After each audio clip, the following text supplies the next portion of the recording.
আমার next point হচ্ছে over analysis becomes an escape from responsibility. Bengali ছেলেদের মধ্যে একটা জিনিস আপনারাও জানেন, এটা ওরা এত বেশি অ্যানালাইজ করে ব্যাপারটাকে। আমি আগেই একটা পয়েন্ট আপনাদের ভিডিওতে বলেছিলাম যে বাঙালিরা শুধু প্ল্যান করে, আর শুধু প্ল্যান না, প্ল্যানিং এরও প্ল্যান করতে থাকে ওরা, যে কিভাবে প্ল্যান করবো ওটাকেও প্ল্যান করে ওরা।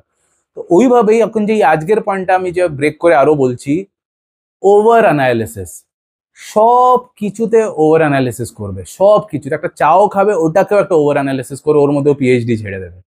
তো ওতে কি হচ্ছে, they are running away from their responsibility.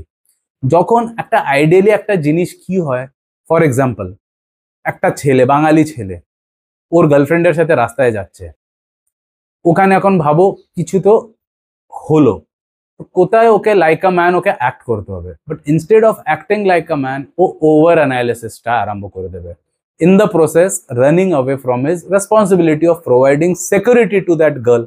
মানে তোমার যে যদি মা হয়, গার্লফ্রেন্ড হয়, বোন হয়, কেউ হোক, বউ হোক, একটা ছেলের কাজ হচ্ছে to at least give her that protection. At least তোকে হিরো বেনে 10 জনের সাথে মারামারি করতে বলছি না আমি, ওর আমি ভিডিও বানিয়েছি, দেখে নিন, আমার হিন্দি চ্যানেলে আছে।